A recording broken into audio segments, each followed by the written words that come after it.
Halo Universe, bareng gue Ekos. Selamat datang di Against Universe. Di video kemarin saya telah membahas rangkuman Attack on Titan episode 68 final season.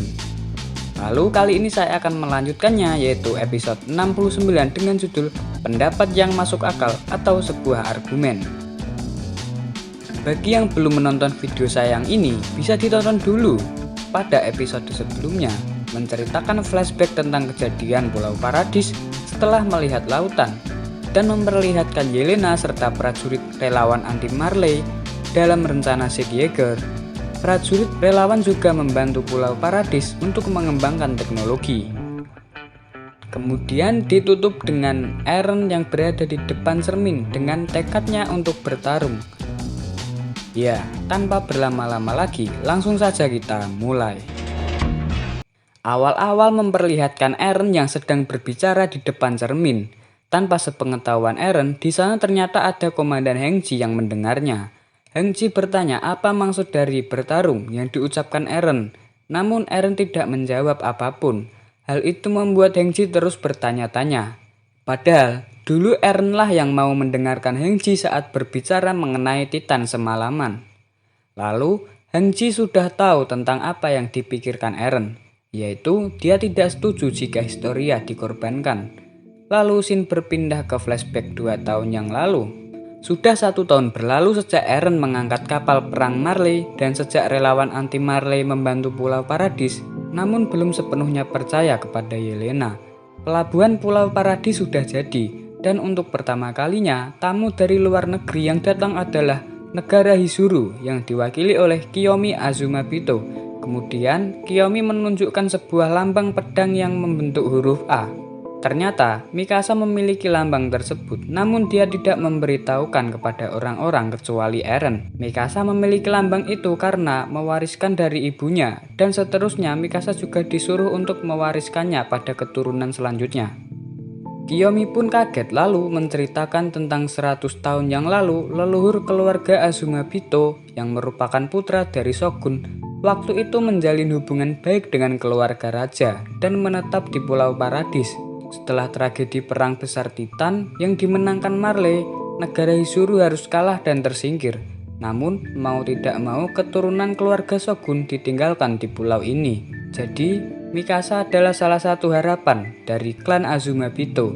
Berarti Mikasa adalah keturunan bangsawan tapi versi Hisuru yang telah lama dicari-cari.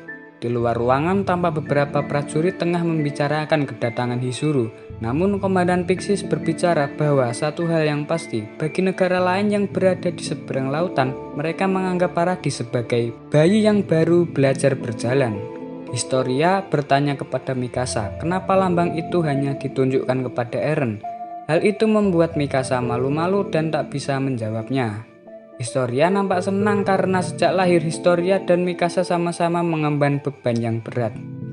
Kiyomi memberitahu bahwa pertemuan ini terjadi berkat seseorang, yaitu Zeke Yeager, dan beralih ke flashback saat Kiyomi melakukan pertemuan dengan Zeke. Di sini, Zeke memberitahu tentang alat 3D manuver yang merupakan milik pasukan Paradis. Zeke juga menjelaskan bahwa alat ini adalah alat untuk membunuh Titan dan memberikan alat itu kepada Kiyomi. Akan tetapi, untuk mengaktifkan 3D manuver diperlukan bahan bakar khusus. Karena hal itu, Kiyomi menerimanya karena sumber daya tersebut hanya ada di Pulau Paradis. Dan dia bersedia menjadi penghubung Zeke Yeager ke Pulau Paradis karena Zeke masih sangat dibutuhkan untuk Marley. Lalu, Hengji sadar akan ucapan Yelena kalau Azumabito itu mata duitan, jadi negosiasinya pasti berjalan lancar. Kemudian Historia menanyakan apa kesepakatan yang kalian bahas. Lalu Kiyomi menjelaskan tentang 3 pokok inilah yang dibutuhkan untuk melindungi Pulau Paradis. Yang pertama adalah uji coba pijak bumi atau gemuruh Titan dengan tujuan memperlihatkan daya hancurnya pada dunia. Yang kedua, Hisuru akan membantu Paradis dan mengembangkan senjata serta militer Pulau Paradis agar setara dengan negara-negara lain. Tapi selama Hisuru ikut serta, Titan perintis dan Titan yang memiliki darah keturunan raja harus tetap dipertahankan berada di tangan Paradis sehingga pokok ketiga bisa dijalankan, yaitu Zeke akan mewariskan bus Titan pada orang yang memiliki darah kerajaan, dan selama 13 tahun masa hidupnya harus menambah keturunan sebanyak mungkin. Intinya, jika Paradis menyetujui, Paradis akan menunggu sampai bisa setara dengan negara-negara lain. Lalu Hangji berpikir meski ada senjata lain yang dikembangkan, gemuruh Titan atau Rumbling tetaplah senjata yang begitu mengerikan. Dan Hangji juga ragu untuk menyerahkan masalah sebesar ini kepada generasi selanjutnya. Kemudian Historia menerima rencana Zeke bahwa Historia akan mewarisi bus Titan, namun Eren menolak rencana Zeke.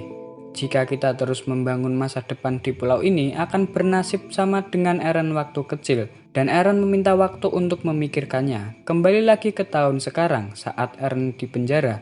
Hangji bertanya kenapa dia bertindak sendirian yang mengakibatkan Pulau Paradis dalam bahaya. Apakah kau sudah tak peduli lagi dengan Historia, ucap Hangji.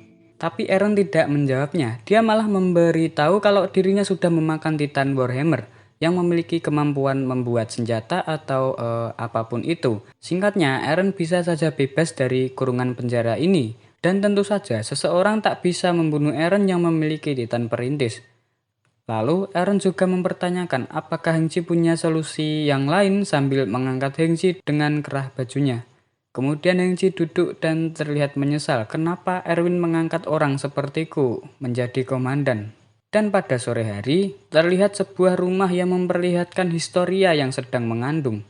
Dulu, banyak yang menganggap bahwa Historia hamil karena Eren. Berlanjut pada malam hari, polisi militer yang sedang minum-minum, nampaknya mereka setuju dengan rencana Zeke, yaitu mewariskan bus Titan kepada Historia. Tapi hal ini tidak bisa karena Historia sedang hamil. Jika Historia diubah menjadi Titan, maka bayi yang dikandungnya akan mati. Lalu mereka mencurigai Yelena, karena Yelena lah yang mengagumi Zeke dan ingin Zeke masih hidup. Jadi siapa laki-laki ini?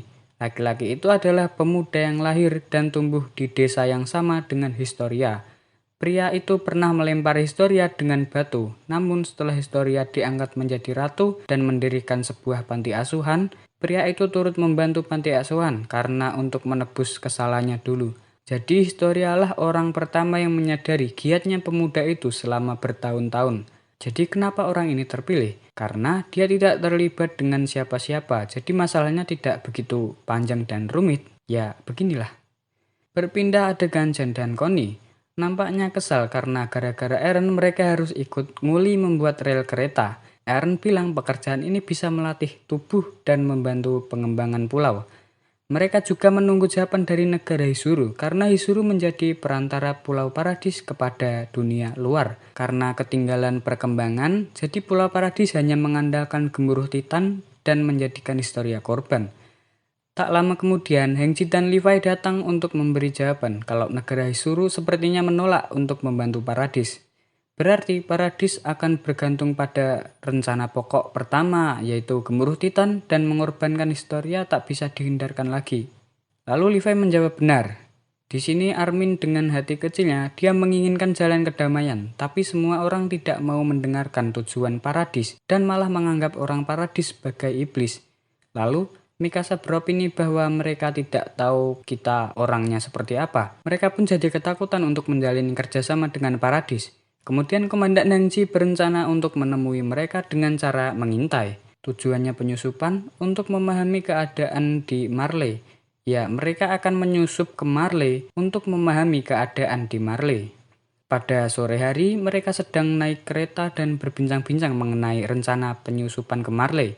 Dan di sini Eren menjelaskan bahwa andai saja kita memiliki waktu lebih lama lagi, karena masa hidup Eren hanya kurang dari 5 tahun. Dan Eren harus sesegera mungkin menentukan siapa yang menjadi pewaris Titan berikutnya. Mikasa langsung menjawabnya, tapi tidak mungkin Mikasa karena keluarga Ackerman itu apa masih belum diketahui. Selain itu Mikasa juga memiliki hubungan darah dengan Hisuru, tepatnya klan Azumabito. Kedua adalah Jean, namun Connie menolaknya karena orang pintar dan sehebat Jean tak boleh hanya hidup dalam 13 tahun. Dan Connie menyarankan jadilah komandan pasukan. Lalu selanjutnya Connie, tapi dibantah Sasha. Karena orang bodoh tak bisa mewarisi Titan. Karena tersisa Sasha, dia berinisiatif menjadi pewaris Titan Eren. Tapi Connie menganggapnya bahwa Sasha juga orang bodoh, bahkan melebihi Connie. Pada akhirnya Eren tak berniat mewariskan pada teman-temannya. Itu karena bagi Eren, mereka adalah teman yang sangat berharga. Karena itulah Eren ingin teman-temannya hidup lama. Kata-kata Eren membuat semua orang tersipu malu, namun Armin menjelaskan mungkin karena cahaya sendiri. Di tahun sekarang pada malam hari, mereka sedang berkumpul. Mereka berdiskusi tentang prajurit relawan anti Marley yang ternyata ditahan oleh perintah Komandan Pixis. Jian juga mengatakan bahwa saat ini Eren mengikuti rencana Zeke. Kemudian Connie bertanya, menurut kalian, apa orang itu terlihat seperti Eren? Dia bukanlah Eren yang kita kenal. Dan jika Eren benar-benar berpihak pada Zeke, kita harus bersiap untuk membunuhnya. Tapi Mikasa tidak membiarkan hal itu terjadi. Mikasa juga menjelaskan bahwa Eren menjadi agresif saat mengajar musuh karena hanya ingin melindungi teman-temannya yang berharga. Bahkan Eren tak bisa melakukan penyerangan tanpa pikir panjang. Tapi Eren yang sekarang berbeda dengan yang dahulu, kata Jian. Eren dulu akan tetap maju paling depan untuk mengalahkan para Titan. Tapi sekarang malah menyuruh Armin menghancurkan pelabuhan militer Marley dan sampai melibatkan teman-temannya, bahkan Mikasa. Lalu Mikasa menambahkan bahwa Eren melakukan itu karena dia percaya dengan kekuatan teman-temannya. Kalau saja kita tak pergi membantu Eren, dia tak akan bisa berbuat apa-apa. Kalau tidak ke sana, Sasa mungkin juga tak akan mati, ucap Connie. Connie mengira bahwa pada kematian Sasa, Eren malah menertawakannya. Padahal, ya sudahlah. Kemudian Armin dan Mikasa akan membicarakannya dengan Eren untuk memastikannya langsung. Dan saat ini, Paradis memiliki serum Titan yang berkemungkinan digunakan untuk memakan Eren dan merencanakan pewaris Titan pendiri yang baru. Dan di akhir scene memperlihatkan Zeke dan Levi yang berada di hutan Titan atau hotel untuk Zeke. Selesai sudah. Episode kali ini lebih memperlihatkan sebuah pendapat yang disarankan oleh Zeke dan pasukan Paradis masih bingung tentang rencana Zeke, dan juga dengan kebenaran bahwa Mikasa merupakan salah satu keturunan dari negara Hizuru. Lalu di episode ini kita juga tahu tentang bagaimana perasaan Eren yang sebenarnya. Episode selanjutnya menceritakan Gabi dan Falco yang kabur dari penjara, dan di saat mereka tersesat mereka dirawat oleh keluarga Sasa, dan ya kita lihat sendiri kelanjutannya. So, sampai sini dulu pembahasan hari ini. Mohon maaf bila ada kesalahan kata.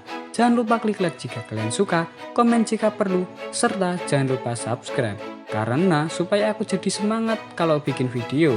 Dan jangan lupa nyalakan lonceng notifikasi supaya kalian bisa mengetahui saat kami upload. Yoi, seperti biasa gue Ekos pamit undur diri. You and me against universe.